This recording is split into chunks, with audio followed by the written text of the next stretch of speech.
This is the Southside School of Financial Freedom Watch List and Market Report for the week ending September 4th, 2021. Our question this week is, what is dumb money? The answer will be provided later in the video. This week, the market ended higher. The Dow Jones Industrial Average decreased 0.21% on Friday and was down 0.24% for the week. The S&P 500 decreased 0.03% on Friday, but was up 0.58% for the week. The Nasdaq increased 0.21% on Friday and was up 1.55% for the week. Looking at the week, we can see that there were 8 up finishes versus 7 down finishes for the major indexes. On Monday and Wednesday, the Dow Jones Industrial Average finished down, while the S&P 500 and the Nasdaq finished up. On Tuesday, all 3 major indexes finished down, and on Thursday, they all finished up. On Friday, the Dow Jones Industrial Average and the S&P 500 finished down, while the Nasdaq finished up. The new unemployment claims were 340,000 versus 345,000 expected. Private payrolls increased by 374,000 in August versus 600,000 estimated. The August jobs report revealed that there were only 235,000 non-farm jobs created versus 720,000 expected. Oil and gas prices continue to rise as Hurricane Ida hit the U.S. From June to July, pending home sales dropped by 1.8%. Treasury yields rose early in the week, and Bitcoin topped $51,000 for the first time since May. New unemployment claims, private payroll gains, non-farm jobs created, oil and gas price increases due to hurricanes, pending home sales changes month to month, U.S. Treasury yields, and Bitcoin gains are all news. And news drives the market, good and bad. Day-to-day predictions on whether the market is going to go up or down is virtually impossible because predicting the news is impossible. However, the market is rigged to go up. It does not go up every day, but the market will generally go up over time. Stock prices move in a random fashion. They go up and down with an upward drift. The market will continue to go up because the powers that be want the market to go up. While there are many powers out there, the top 5 powers that be are the Federal Reserve, big financial institutions, big corporations, the President, and Congress. These 5 entities will do what they must to drive the market higher. Now we are at our question of the week. What is dumb money? Dumb money refers to the money or capital that is controlled and invested by individual retail investors. It contrasts with money that is managed by big financial institutions and investors, which is called smart money. The idea is that retail investors, that is, you and me, are not privy to information available to big institutional investors, and we are not savvy enough to make above average gains or create what they call alpha.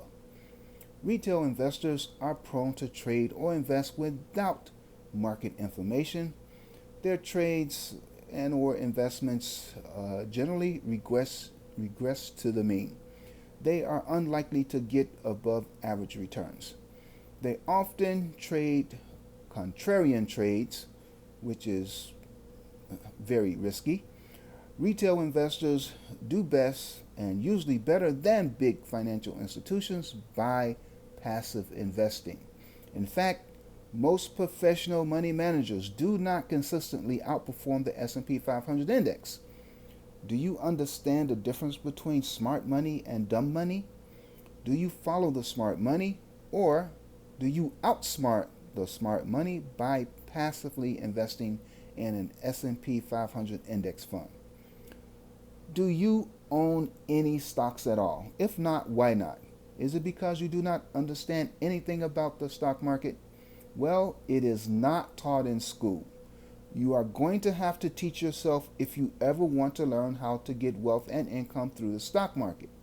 You must RSI, read, save, and invest. Formal school taught you how to read, but society and the powers that be discourages you from reading, especially books. School taught you to be a worker. They did not teach you how to be an investor. And they taught you nothing about the financial system. You can learn how to be an investor if you simply start reading books about investing. Books that you can borrow from the library or buy cheaply online. It is not difficult to learn how to be a passive investor, which is how most people should start. Check out this list of recommended books on the books page of the Southside website. These books and others like them will not teach you which direction the market is going to go, but you can learn how to make money in the market no matter what the market does. I don't know which way the market is going to go, and I don't care. I trade the market as it is, not as it should be. I take what the market gives me, whether it's going up, down, or sideways. How do I do that? I apply the Southside strategy. You can learn more about the Southside trading strategy at southsideschoolofinancialfreedom.com. Here is my trading watch list for the week ending September 4th, 2021.